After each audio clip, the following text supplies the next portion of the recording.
Praise lord.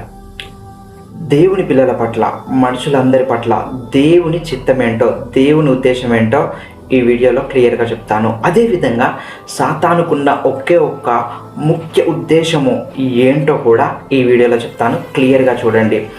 దేవుని వాక్యంలో ఒక చక్కటి మాట రాయబడి ఉంటుంది. మీరు లోకములో ఉన్న వాటిని ప్రేమించకూడదు. ఒకవేళ ప్రేమిస్తే తండ్రి ప్రేమ వానిలో నిలవదు అని క్లియర్గా రాయబడి ఉంటుంది. సాతానుడు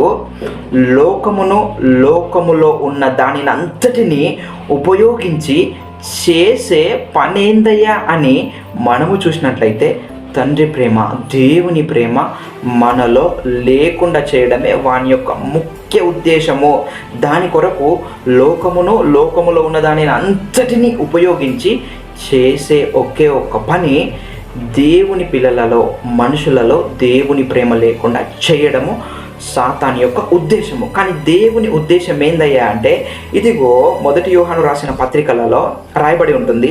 చిన్నపిల్లలారా మీకు చెప్తున్నాను, మీకు రాయిచున్నాను, తండ్రులారా మీకు రాయిచున్నాను, యవనస్తులారా మీకు రాయిచున్నాను అని రాసిన ఒకే ఒక మాట ఏందయ్యా అంటే, లోకమును ప్రేమిస్తే, లోకములో ఉన్న దానిని ప్రేమిస్తే తండ్రి ప్రేమ మీలో ఉండదు, దేవుని ప్రేమ మీలో ఉండదు. కాబట్టి అలా ప్రేమించకండి, అలా లోకములో ఉన్న వాటిని ప్రేమించకండి అని దేవుడు క్లియర్గా చెప్పాడు. అలా చెప్తూ ఒకరోజు లోకపు ఆశ గతించిపోతుంది, కానీ దేవుని చిత్తమును చేసిన వాడు నిరంతరము నిలుచును అని రాసి ఉంటుంది. అసలు దేవుని చిత్తం అంటే ఏంటో తెలుసా?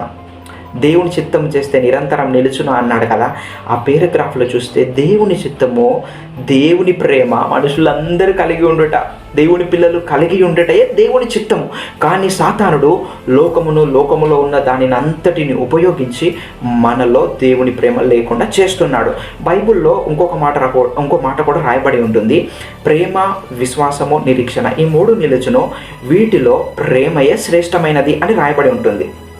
అయితే నీకు ఎంత విశ్వాసం ఉన్నా, నువ్వు చనిపోయిన వారిని బ్రతికించిన, నీలో గొప్ప అభిషేకం ఉన్నా, నువ్వు గొప్ప దైవజనుడుగా చెలామనైనా ప్రేమ లేకపోతే వ్యర్థుడవు అని దేవుడు చెప్పాడు. కాబట్టి సాతానుడు ఆ దేవుని ప్రేమ లేకుండా చేస్తున్నాడు, ఆ దేవుని ప్రేమ మనలో లేకుండా చేస్తున్నాడు. దాని కొరకు లోకములో ఉన్న దానిని అంతటిని ఉపయోగిస్తున్నాడు. అసలు లోకములో ఉన్నది ఏంటి అని మనం చూసినట్లయితే శరీరాశ, నేత్రాశ, జీవోడంబము.